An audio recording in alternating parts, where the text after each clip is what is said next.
Hey, welcome everyone. Welcome to Prayer and Practice. My name's Ian, and we're going to be studying the book of Enoch. If you haven't been following my series, we've been reading through the entire book of Enoch, and we are up to chapter 28. We're still in what's known as the Book of the Watchers, which is Enoch's first set of visions. And we're going to be reading up to chapter 36 today, which is basically the end of the Book of the Watchers. And then after that, we'll start the Book of Parables, which is the next section of the first book of Enoch. So without further ado, let's get reading the Book of Enoch. Oh, and by the way, I'm using what's known as the LSV, which is the literal standard version. So everything I'm reading is a word-for-word translation of the original manuscripts. So if you have a different version of the Book of Enoch and you're reading along and it says something different, please feel free to comment in the group chat. And I would love to talk back and forth with you to see how the translations differ. But yeah. And by the way, my channel is called Prayer and Practice. If you like this kind of stuff, make sure you like and subscribe because I'm going to be bringing a lot more Enoch and Bible content. So without further ado, let's get on to chapter 28 of First Enoch. All right, here's what it says. And I went toward the east, the middle of the mountain range of the desert, and I saw a wilderness, and it was solitary, full of trees and plants, and water gushed out from above, rushing like a copious watercourse, which flowed towards the northwest. It caused clouds and dew to ascend on every side. That was all of chapter 28. That's really short. But there are some interesting things to note here. So I'm going to bring them up. The imagery that we get in chapter 28 is it says there's a desert. So it says, and then I went towards the east. So he's going towards right out east, and you got to think he's already in the Middle East, right? Like you got to think this is probably Israel. And it says he goes towards the east in the midst of the mountain range of the desert, and he sees what's essentially like a oasis. So because in the middle of this desert, it says that there's a mountain range and it's full of trees and plants, and there's a river that runs through it. It says that there's water gushing above it, rushing like a copious water course. So we get this image of a desert with a mountain, and that mountain has an oasis. And it's very interesting because this is very similar to a lot of like Garden of Eden imagery, but it's also very similar to Jeremiah chapter 17. I'll read for you Jeremiah chapter 17, which says this. It says, "Cursed is the man who trusts in man and makes flesh his strength, whose heart departs from the Lord, for he shall be like a shrub in the desert, and he shall not see when good comes, but he shall inhabit parched places in the wilderness."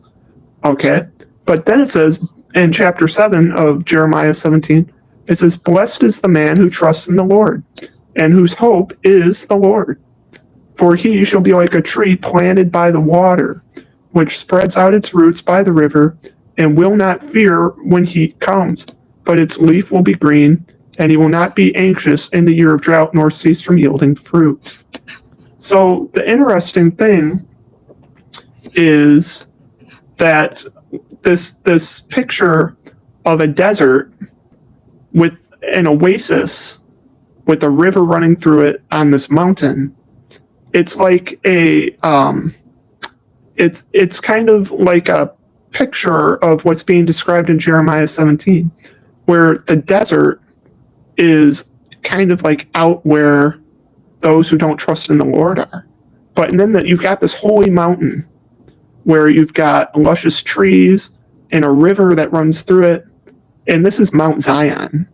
Okay, this is Mount Zion, the holy mountain of God. Also, that's synonymous with the Garden of Eden. And so, because in the book of Ezekiel, the Garden of Eden is described also as a luscious mountain. So the thing is although this chapter is really short, it's packing a lot of imagery of the Garden of Eden, and it's comparing and contrasting the righteous and the unrighteous. That the righteous live in the holy mountain that's got the oasis and the river and all this luscious greenery, while the unrighteous are out there in the desert. So Enoch is making this very interesting comparison. Hello, welcome to the live stream. Glad you could join us. We're just reading the book of Enoch. Let's move on to chapter 29 of the book of Enoch. And then I went to another place in the desert and approached to the east of this mountain range, and there I saw aromatic trees exhaling the fragrance of frankincense and myrrh, and the trees were also similar to almond trees. Very interesting. Very interesting, because what does it say? Frankincense and myrrh. Now, if you've ever read the Bible before, think to yourself really hard. Maybe not that hard, because it wasn't that long ago. It was Christmas. Where have you heard of frankincense and myrrh from the East? In the Gospel of Luke. Right? So Enoch is saying that in this area, it flows frankincense and myrrh from the East. And isn't it interesting that the kings that visited Jesus, that brought him frankincense, gold, and myrrh, it says they came from the East. Very interesting. Now, I'm not necessarily saying that the kings that visited Jesus in the Gospel of Luke came from this area described in chapter 29 of the book of Enoch. But it is interesting that you've got this place that's far east, flowing with frankincense and myrrh. And then it mentions that there's a tree with a great fragrance, and that it's like an almond tree. An almond tree. Now, there's a few very important trees that are mentioned throughout the Bible. You've, of course, got the tree of life. You've got the tree of the knowledge of good and evil. You've got the the acacia tree, which is where Moses meets God at the burning bush. And then you've also got the fig tree, which Jesus curses in the New Testament. But almond trees aren't mentioned that often in the rest of the Bible, as far as I know. So, although there's a lot of important trees mentioned throughout the book of Enoch, I'm kind of at a loss for what the importance of the almond tree is, except for maybe it relates to the staff of Moses. You'll know that in the book of Exodus, one of the things that the staff of Moses does is that it sprouts almond flowers. And so when it talks about the importance of this almond tree, I wonder if it is an indirect reference to the staff of Moses, which is later handed down to Aaron. So I'm not entirely sure what the almond tree has to do with the frankincense and the myrrh, but it is interesting. It is interesting. So let's go to chapter 30. Like I said, these are very short chapters here. These are very short chapters. So in chapter 30, it says, beyond these, so just to recap, in chapter 28, he travels to the east and there's a mountain. And then chapter 29, he travels even further to the east and there's a desert with another mountain range. And then in chapter 30, it says, and beyond these, so this is even further east. And it says, and beyond these I went far to the east, and I saw another place, a valley, full of water, and therein there was a tree, the color of fragrant trees, such as the mastic. And on the sides of those valleys I saw fragrant cinnamon, and beyond these I proceeded to the east. All right, so he keeps traveling further and further to the east. So you notice he travels east to a mountain, and then he travels even further east to another mountain, and now he's traveled even further east to a valley. And this valley is filled with cinnamon, which is very interesting because in ancient times, cinnamon was used for healing wounds. And it's interesting that this valley is filled with cinnamon.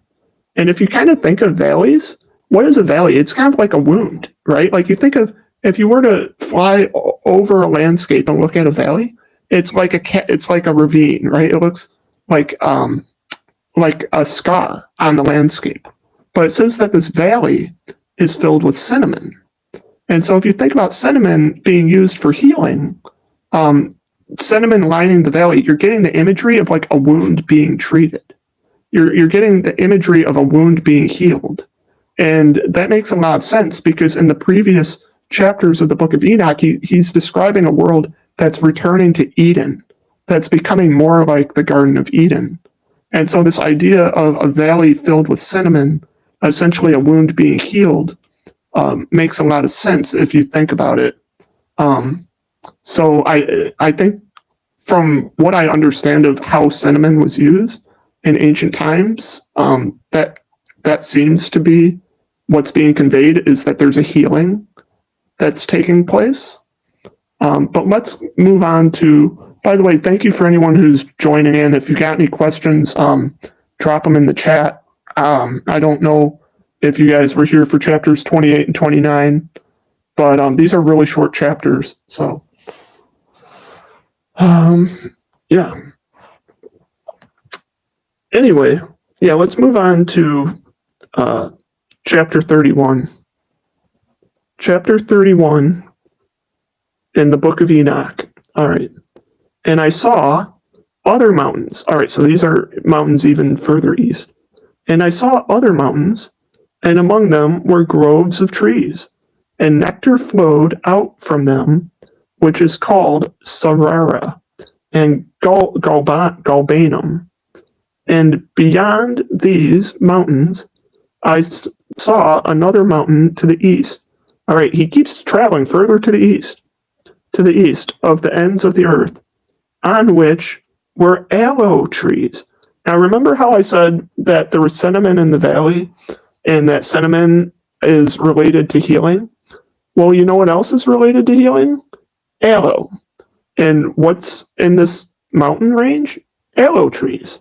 So we get the picture of cinnamon, which is a healing spice, and then we get the picture of aloe trees, which is another healing tree. And it's getting increasingly like the Garden of Eden. So the thing is the further east he goes, the more it becomes like the Garden of Eden. And so what we're seeing the world progressively turning back to the Garden of Eden, because there's a sense in which the world is sick, that the world has been made sick and needs to be healed. And so the way in which it's healed is by its being returned to the Garden of Eden, to the state that it was in before the fall, and also before the Nephilim started polluting the earth and the Watchers started interbreeding with the women. So Enoch is getting this vision, and it's becoming more and more like the Garden of Eden. But let's keep reading. So that was chapter 31. Let's move on to, there's a little more left of chapter 31. I'm sorry. And all the trees were full of stacy, being like almond trees, and when one burned it, it smelled sweeter and more refreshing than any fragrance. All right. So again, with the almond tree, we get this, he mentions how sweet it smells, right? And then again, we get a picture, right? He mentions an almond tree again, and he says, when one burned it, it smelled sweeter than any refreshing fragrance. So there's this theme over and over again of the fragrant almond tree. The fragrant almond tree, if you think about it, it relates to, like I said, the staff of Moses, because the staff of Moses would bud with almond flowers. And so as he gets closer and closer to the Garden of Eden, we're also getting imagery of Moses, which is pretty interesting. And there's a sense in which the Mosaic law, what Moses brought down from the mountain, there is a sense in which it's restoring order to the world. That the world lost order after mankind left the Garden of Eden, and that with Mount Sinai, when Moses handed down the Ten Commandments, there is a sense in which the world was being healed and restored somewhat to the Garden of Eden. And so I believe that's why we keep seeing the appearance of the almond tree, is because of its connection to the staff of Aaron that Moses had. So that makes a lot of sense. Again, I'm not an expert in the Book of Enoch, although I've read through the whole book multiple times, and I have studied it a fair amount. It's not like I have a PhD in it or anything. So I am going off some of my knowledge of the Bible and Near Eastern literature. But let's move on to chapter 32 of the Book of Enoch. And this is chapter 32. All right. And after these fragrant odors, as I looked towards the north over the mountains, I saw 7 mountains full of choice nard and fragrant trees and cinnamon and pepper. And then I went over the summits of all these mountains far towards the east of the earth and passed above the Erythraean Sea, which is the Red Sea, Erythraean Sea, and went far from it and passed over the messenger Zotiel. And I came to the garden of righteousness and saw beyond those trees many large trees growing there and of attractive fragrance, large, very beautiful, and glorious, and the tree of wisdom, of which they eat and know great wisdom. The tree is in height like the fir, and its leaves are like those of the carob tree, and its fruit is like the clusters of the vine, very beautiful, and the fragrance of the tree penetrates far. Then I said, how beautiful is the tree, and how attractive its look. Then Raphael, the holy messenger, who was with me, answered me and said, this is the tree of the ancient of wisdom, of which your father and your ancient mother, who were before you, have eaten, and they learned wisdom, and their eyes were opened, and they knew that they were naked, and they were driven out of the garden. Okay, so now, remember how I said each time he travels east and he sees a mountain, and each time he sees a mountain, it's got more trees, and it's more luscious, and it's like more beautiful each time he travels east. And I kept saying it's getting closer and closer to the Garden of Eden. Well, now he's just straight up at the Garden of Eden. And the reason we know he's at the Garden of Eden is we see that he sees the tree of wisdom. Now, it's interesting that in the Book of Enoch, it's called the tree of wisdom, because in the Bible, it's called the tree of the knowledge of good and evil. And there's a bit of a distinction in the Bible between wisdom and knowledge, in particular, the knowledge of good and evil. Because the thing is that wisdom is a characteristic of God, and wisdom, so Jesus Christ in the New Testament is the wisdom of God. Okay, so Jesus is the wisdom of God. And so when we read wisdom in the Old Testament, it's actually Jesus. Now, the interesting thing is that normally it's the tree of life that's associated with Jesus, not the tree of the knowledge of good and evil. The tree of the knowledge of good and evil is typically associated with the law, because if you think about the law, what does it do, right? It makes you know what's right and what's wrong. It's the knowledge of good and evil. And that's why the law brings death. Okay, like, God said, the day that you eat of this fruit, you will surely die. Well, think about the law. What happens with the law? Every time you know the law and you don't live up to it, you sin. And what is the wages of sin? It's death. So the thing is if you were to change the word from the knowledge of good and evil to wisdom, it drastically changes the meaning of the tree. Because while the knowledge of good and evil and wisdom are related, wisdom is Jesus, who is actually the tree of life. So I find it very strange that they're calling it the tree of wisdom here, instead of the tree of the knowledge of good and evil. It could just be the translation that I'm using, because it is the literal standard version, so it's a literal translation. And in some versions, the tree of the knowledge of good and evil may be used in place of the tree of wisdom. But I don't know. It's a departure. It's a departure from what we see in the book of Genesis. But what is interesting about it, what is interesting about the tree of wisdom, is it says that Adam and Eve ate it in the book. So in the book of Enoch, it says they ate the tree of wisdom, and it says, and then they were kicked out. But in the book of Genesis, it says they ate the knowledge of good and evil, and they were kicked out. So it's kind of strange that, like I said, it's kind of strange that they changed the wording there.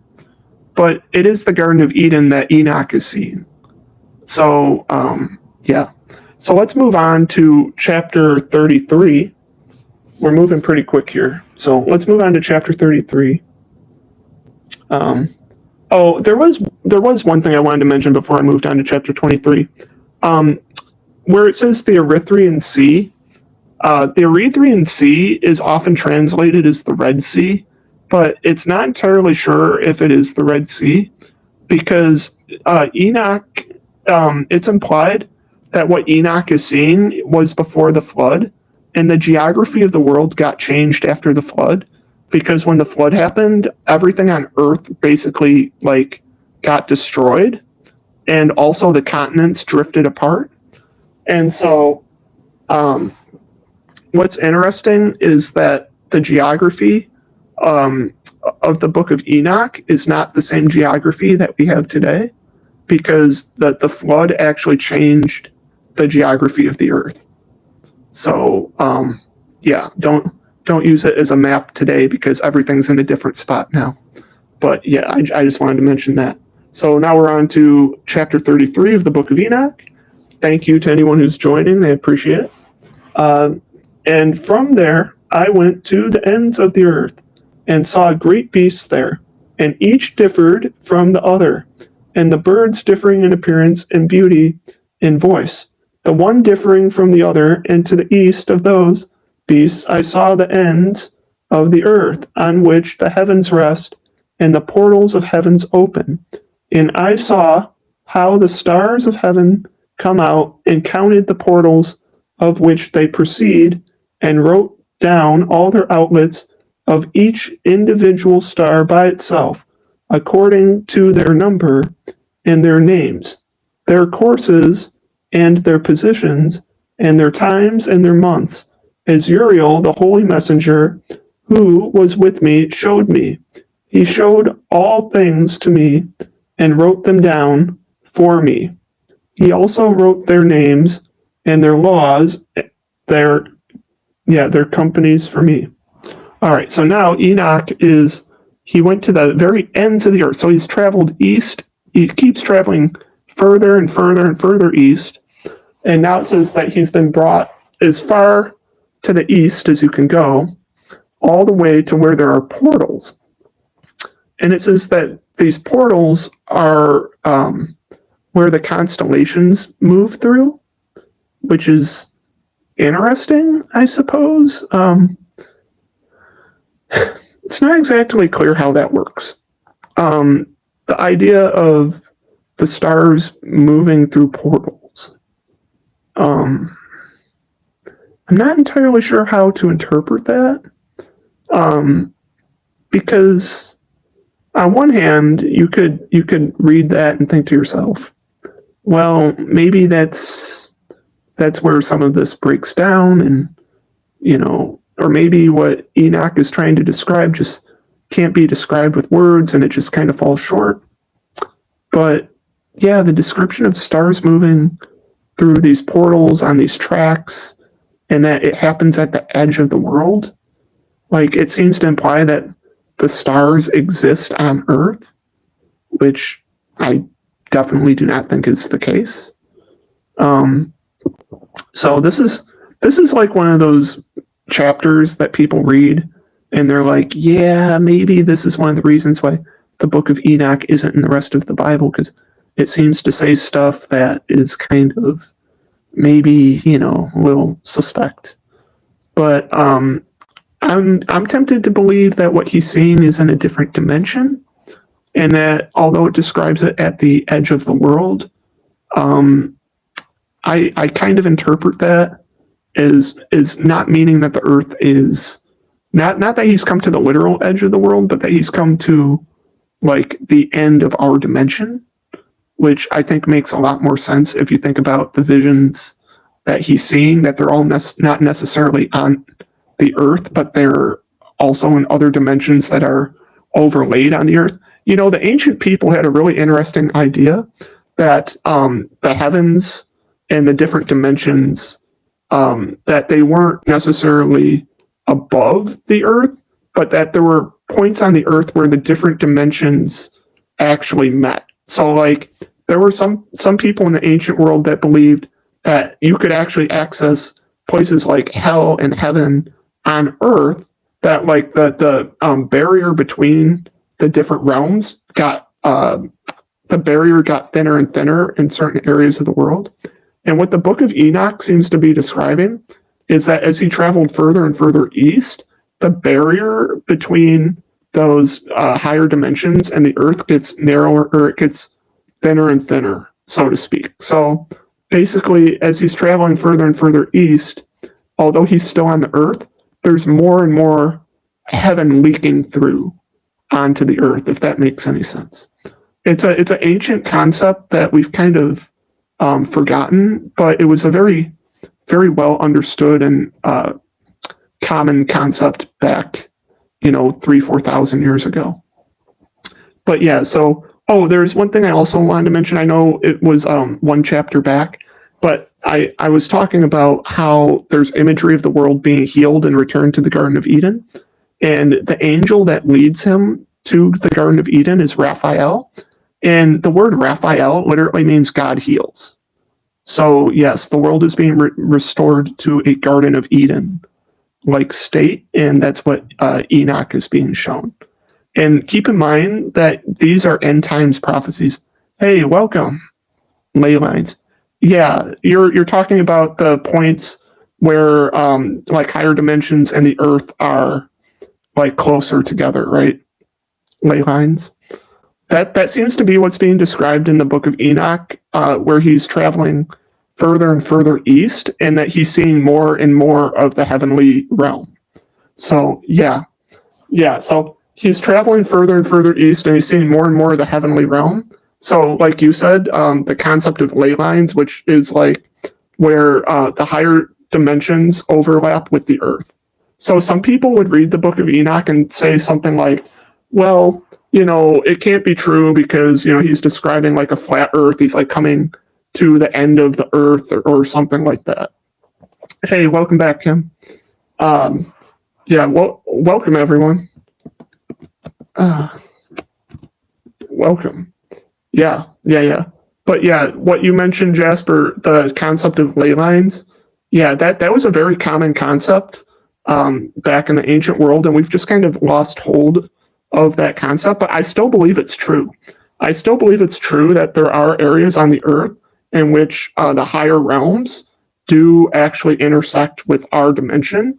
And this explains things like the Bermuda Triangle or the Dragon's Triangle or like the 37th parallel. You've got these areas where there's increased supernatural phenomena. And I think it has a lot to do. Yeah, the pyramids were built on one. Yes, yeah, and the pyramids also they align with specific constellations, and there's a lot of metaphysical things going on with the pyramids that like they're incredible technology. They're not, and I'm not just talking about like scientific technology. I'm talking about spiritual technology. Yeah, Earth's ley lines. Yeah, we're talking about the ley lines in the Book of Enoch. How as he's traveling further and further east, he's being shown more and more of the heavenly realms. Even though he's still on the earth, he's seeing the way that the higher dimensions work. So basically, he is they are visions, but they seem to be happening in such a way that he's seeing the higher realms intersect with our realm, and it's not entirely because these are visions of the future. That complicates things because not only is he seeing the higher realms intersect with our realm, he's also seeing them in different times. Because although he's being shown the Garden of Eden, it's implied that a lot of these visions are of the future. So while a lot of us think of the Garden of Eden as being in the past, if you read the rest of the Bible, it's implied that the earth will be returned to a Garden of Eden-like state. So he's seeing the healing of the earth, and he's actually seeing, like, if you interpret how he keeps traveling further and further east, he travels to the east and he sees a mountain with like an oasis, and then he travels further east and then he sees a mountain with an oasis, but it's like even better, and then he travels even further east and like he sees the literal Garden of Eden. And the way I interpret this is that not only is he moving further east in the physical dimension, but he's moving along a timeline. Like, we can think of him each time he moves east, we can think of that as like a step in the future. Like, he's literally seeing the earth like time lapse back to a state like the Garden of Eden, which is I think if you just read this literally, you'll miss that. But if you read it prophetically and you read it with more of like the way they would have read it when it was originally written, yeah. Does everyone kind of follow along when I'm talking about how each time he travels further east, we see the same picture, but it gets a little better? Does everyone kind of see that happening here through chapters 30 and 33? Like, if you follow from chapter 30 to 33, each time he travels further east and he sees the same thing, but it gets better each time. So it's almost like a time lapse, but it doesn't say it's a time lapse. You kind of have to interpret it that way because it's such a similar image, but each time it seems to be getting better. So it's kind of like, I interpret it as like he's seeing a time lapse where he's actually seeing the earth like regenerate back to a Garden of Eden like state. But yeah, I think in the physical Eden was the Hanging Gardens of Babylon. Possibly. So the Hanging Gardens of Babylon, we've never found them. Hey, welcome, Dom. Welcome. Everyone's welcome in this chat. By the way, I love it when you guys chime in. Like, the Book of Enoch is so interesting, and I love talking about it with other people that love this book. So, if you guys if you want me to go back and reread anything that you think I missed, or if you guys have like any theories yourselves, like, I'd love to get that discussion going. But yeah, we're just so everyone knows, we're on chapter 33 right now. So, if anyone's got any questions, before I move on, I'll read chapter 33. Does anyone got any like questions or anything they want to bring up before I move on? Going once, going twice. All right, we're moving on to chapter 33. All right, and all right. Or actually, I just read chapter 33, didn't I? It's on chapter 34. Sorry. And from there, I went towards the north to the ends of the earth, and there I saw a great and glorious device at the ends of the whole earth. And here I saw 3 portals of heaven open in the heavens. North winds proceed through each of them. When they blow, there is cold, hail, frost, snow, dew, and rain. And out of one portal they blow for good, but when they blow through the other 2 portals, it is with violence and affliction on the earth, and they blow with violence. And that was chapter 34. It was pretty short. But, so he kept moving further and further to the east, but this time it says he goes to the north. And what he sees in the north is he sees portals, and he sees the portals from which the winds originate. And if you read this just naturally, you know, how it says, you know, like from one portal, you know, you get the hail and the destructive wind, and from the other portal you get, you know, the good rain and all that stuff. You know, one could be tempted to read it in a literal way and be like, oh, he's just trying to describe, you know, like where winds come from. You know, he's just an ancient person, and he just didn't understand how winds work, and he's trying to write it down. You know, oh, winds come through a portal or something. You know, somebody who's cynical could maybe read it that way, but the fact that it focuses on that some of these winds are for good and that some of these winds are for ill, it seems to me that these aren't just normal winds, but they may be more kind of like, you know, if you've ever heard of the song by the Scorpions, Winds of Change, you know, these are winds that bring with them fortunes or misfortunes, which is a very interesting concept. You know, the ancient people definitely did associate weather patterns with favor from God or disfavor from God, and it could be seen if you read the book of Proverbs. If you read the book of Proverbs, it mentions the east wind, and the east wind is always referred to as like a hot, unfavorable wind. And so the idea of these good winds and bad winds coming out of the north, it seems tied to this idea of winds being either a part of God's favor or disfavor.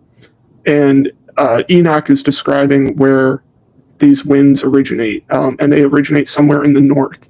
But as I said earlier, the directions may not necessarily just be physical, they could also be temporal, meaning that he's also traveling through time. So he's not just traveling through the spatial dimension, but through the time dimension.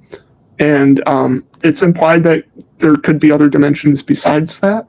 So when it says that he travels to the north and he sees these portals, I don't necessarily read that as it's just north on the earth, because it could also be north in a dimension that overlays the earth.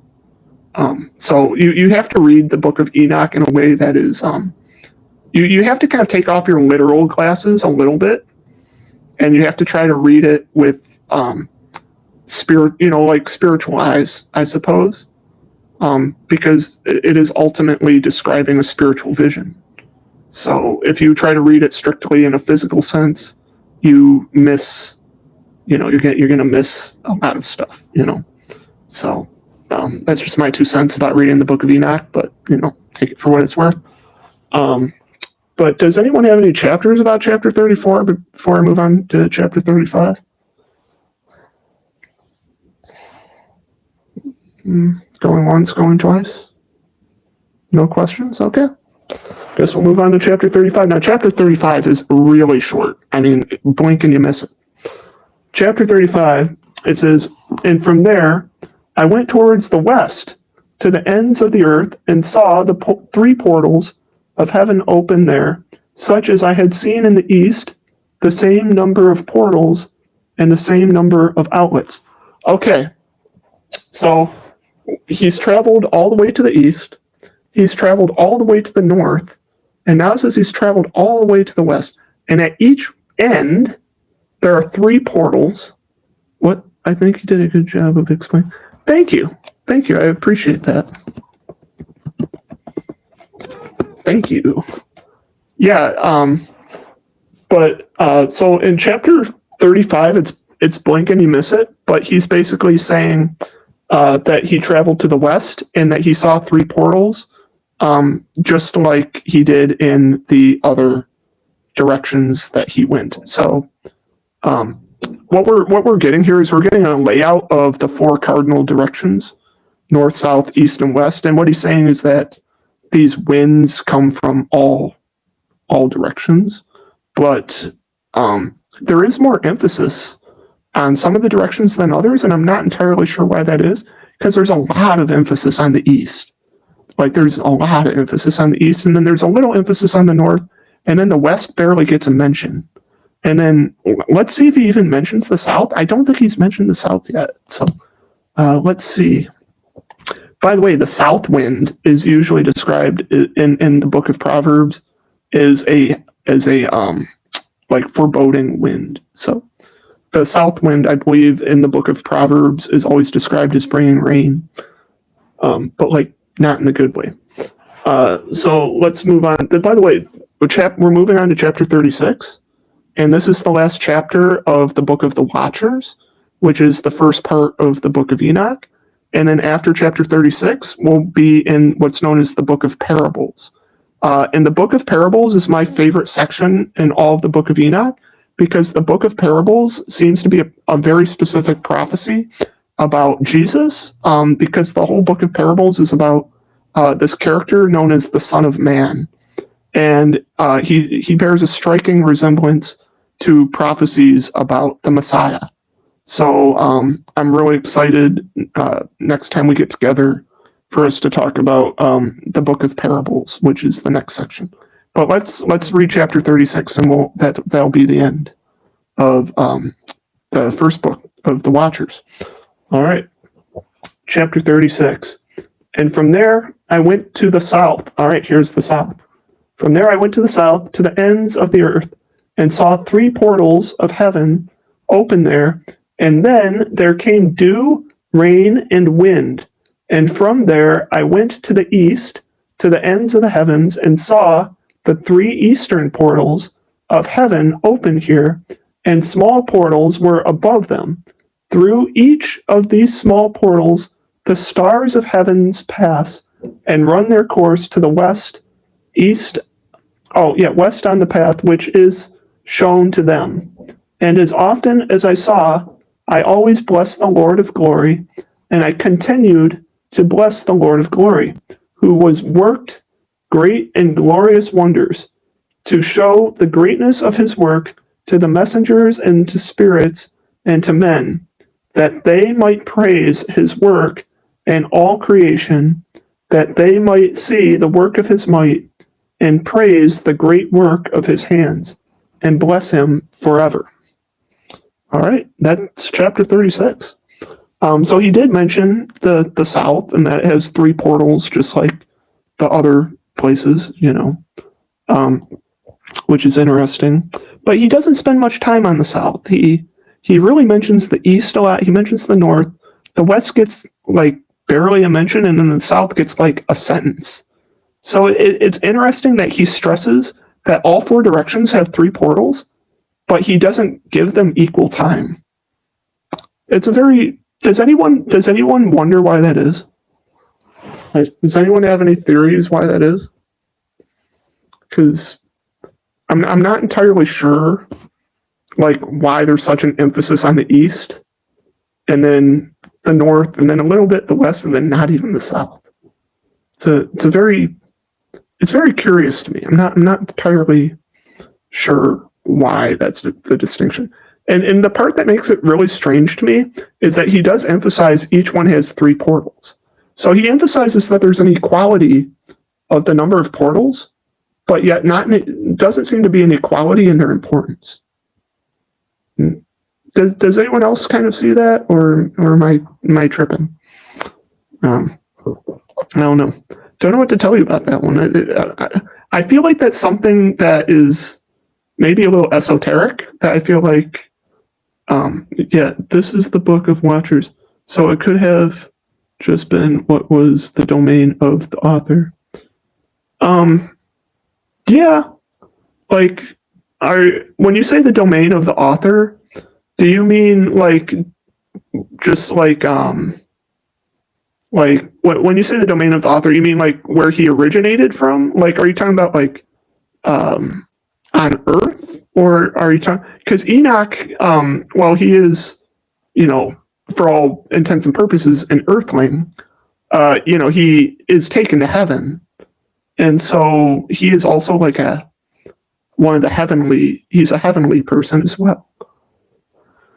So, his domain, and, if you want to get specific, I mean, his domain is technically heaven. So, but yeah, I'm not entirely sure. Not entirely sure why he emphasizes the East so much. My theory why the East is emphasized so much is because, this kind of a book describing the duty of the angels. Yeah, it does, because it mentions how the angels reside over these different places. Like, it mentions how Uriel resides over Tartarus, and it mentions how Michael resides over chaos. It says that Michael also resides over the best people of the world, and Israel, which is interesting. And it mentions several other angels residing over different realms. So, yes, it is about the duties of the angels. And also, it mentions stars interchangeably with the angels. So keep in mind that when it talks about the path of stars, it is also talking about angels, because stars and angels are used somewhat interchangeably in this book, which is really interesting, because if you think about the word angel, it literally means messenger of God. And back in ancient times, stars were seen to contain messages from God. So people would look to the constellations, celestial bodies. Well, and even to this day, we sometimes refer to angels as celestials, which is pretty interesting. But back in ancient times, the constellations, the stars, were seen as messages from God. And so if you think about the term messenger of God, angel, there's a reason why star and angel overlap, because both a star and an angel are a messenger of God in like a literal sense, and both of them reside above us, right? So if you think about stars like out in space, they reside above us, but like angels reside above us. So there is like a parody, like there is like a parody. I don't mean like parody, like make fun of, I mean like a parody, like a connection between the stars and the angels. And Jasper, you might be onto something when you talk about like the importance of the different portals, and it maybe having something to do with the duties of angels. Because if you think about the beginning of the book, where it talks about the Watchers disobeying God, I mean, what did they do? They shirked their responsibilities, right? They were tasked with protecting humanity, and they royally screwed us, like literally. Like, they came down and had intercourse with women. Like, they literally screwed us over, like in a literal sense. And so, like, they shirked their responsibilities. And so you could kind of conceive that the whole book of Enoch is about the duties of angels and what happens when they don't do their duties. And you could actually kind of argue that Enoch is kind of like the better angel, right? Like, he's more obedient than the angels were. Yes, it was a command. Yeah, and they disobeyed that command. They disobeyed the command, and that's why it says that they're putting, it was a command to not take human wives. Yeah, yes. And remember in the Gospel of Luke, Jesus references this. Jesus actually references that angels do not marry.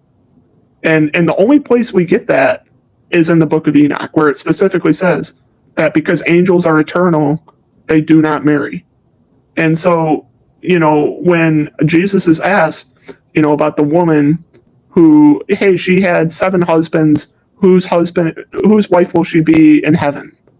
And Jesus literally replies to the Pharisees, he says, haven't you read that angels are eternal and that they neither marry or take in marriage? And the only place you get that is in like chapter 18 of the book of Enoch. And so, people always say that the book of Enoch is only quoted, like one time in the New Testament. It's like, no, it's actually quoted quite a few times. But yeah, the angels were specifically commanded to not marry human women, and they went against that. Not all angels, of course. It says like 200 of them. And if you read the book of Revelation, it mentions 1/3 of the stars falling from heaven, right? And there again, the words star and angel are used interchangeably. So yeah, that was the book of the Watchers. Does anyone have any thoughts on the book of the Watchers before we close out? Because I was just going to read up to chapter 36, which we already did, and then I was going to call it a night. But if anybody wants to go back through the book of the Watchers, any specific like highlights or anything anyone wants to talk about, I'm willing to do that. Has anyone got anything specific they'd like to talk about in the book of the Watchers and the book of Enoch? Yes, no, maybe. Can you read some more? Yeah, sure. So I will read some more. This is the beginning of the book of the parables. So when I do my next live, I'm gonna reread this part, but I will read it here. So all right, here we go. This is chapter 37 of the book of Enoch, and it's the beginning of the book of parables. All right, let's go. All right, it says, this is the second vision. The second vision, which he saw, the vision of wisdom, which Enoch, the son of Jared, the son of Mahalalel, the son of Canaan, the son of Enosh, the son of Seth, the son of Adam, saw. And this is the beginning of the words of wisdom, which I lifted up my voice to speak, and say to those which dwell on earth, hear, you men of ancient time, and see you that come after the words of the Holy One, which I will speak before the Lord of spirits. It were better to declare them only to the men of ancient time, but even from those that come after we will not withhold the beginning of wisdom. Until the present day, such wisdom has never been given by the Lord of spirits as I have received, according to the insight, according to the good pleasure of the Lord of spirits, by whom the lot of continuous life has been given to me. Now the 3 allegories were imparted to me, and I lifted up my voice, and I recounted them to those that dwell on the earth. Very interesting. So a few things I want to point out here in chapter 37 is there's an immediate shift in the way that God is being referred to. Did anyone catch it? It constantly, all throughout the book of parables, it constantly refers to God as the Lord of spirits. So up to chapter 37, so prior to chapter 37, chapters 1 through 36, we never see the term Lord of Spirits used once. But then starting at chapter 37, we see the term Lord of Spirits used over and over and over again. And throughout the whole book of parables, which is the second book in